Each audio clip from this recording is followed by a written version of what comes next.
town there lived a sweet and chubby little girl named Masha with her grandfather, who was a bear. Her grandmother had passed away the previous year, and her grandfather now ran a bakery. Masha's father was in the army and had not been heard from in months. Masha had recently turned 6. In the same town, Uncle Robert drove a horse-drawn carriage. One day, Masha's grandfather decided, Masha is now 6 years old. It's time to enroll her in school. Yes, going to school is very important, he said to himself.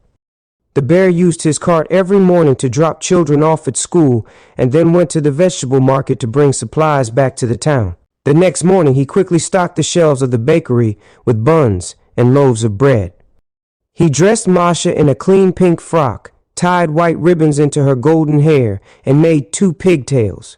Uncle Bear arrived at the scheduled time. Masha happily climbed into the cart, bouncing with excitement. As they headed to the school, Masha cheerfully recited a poem her mother used to sing.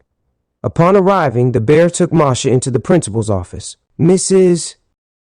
Clara, the principal, was a kind and compassionate woman. She asked Masha for her name and her father's name. Uncle Bear encouraged Masha to recite her poem, and after a little hesitation, she shyly complied. While the bear filled out the enrollment form, Mrs. Clara asked him about Masha's father and whether there had been any recent letters from him. In a close-knit town like theirs, everyone knew about each other's lives, and so they continued chatting. Meanwhile, Masha slipped out of the principal's office and headed toward the schoolyard. It was recess, and the other children were busy playing and eating. Masha joined a few children in their games, but soon felt hungry. She left the game, took an apple from her small bag, and started eating it in the classroom. The teacher allowed her to eat in class since it was her first day, but another teacher wasn't so lenient. She made Masha stand outside the classroom as punishment. When Masha saw that the teacher was busy, she wandered back to the playground. Soon she grew bored and, seeing the main gate unattended, walked out of the school.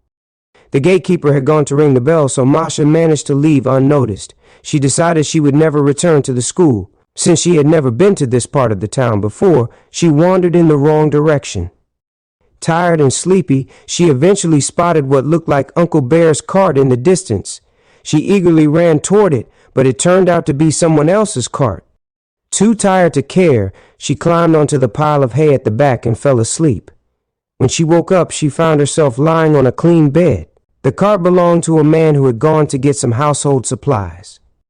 Upon his return, he found Masha sleeping deeply in his cart. He moved her to the side and loaded his bundles onto the cart. Masha, exhausted, didn't wake up until she had fully rested. When she woke, she jumped off the bed and wandered to another part of the house. Outside was a large courtyard where an old woman was busy cooking at a stove. By now, evening had fallen.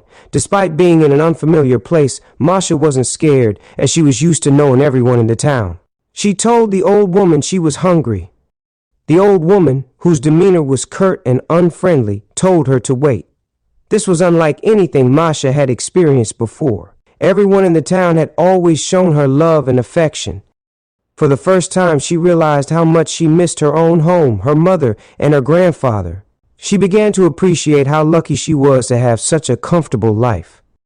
Seeing the old woman struggle made Masha realize that life wasn't always easy for everyone. When the old woman and the man finally set food in front of her, Masha hungrily devoured it. But the food, a thin soup with dry buns, tasted nothing like the warm, fresh, and crispy buns she was used to. She recalled how often she had wasted food without a thought. After eating, the old man asked her if she knew her home address, but Masha didn't. All she could say was, "I know my grandfather and mother's names. My mother runs a bakery, and my father is in the army." "Oh, so you're the daughter of the lady who owns Crescent Bakery," the man exclaimed. "But how did you wander so far from home?" Masha explained the entire ordeal, from her first day at school to how she had ended up in the cart. The old woman laughed heartily at her tale. "If you had learned anything at school today, you would at least know your home address," the man remarked. Since it was too late to take her home that night, the man decided to drop her off at school the next morning. By the time they reached the school, news of Masha's disappearance and return had spread like wildfire. It wasn't long before her grandfather arrived, worried and distraught. When he saw Masha, he hugged her tightly, showered her with love, and didn't even scold her. The old man narrated the entire incident and apologized for not being able to return her home the previous night. After this adventure, Masha made a promise to herself she would never waste food again, nor would she take her comfortable life for granted. From that day on, she resolved to go to school every day and to work hard to learn and grow.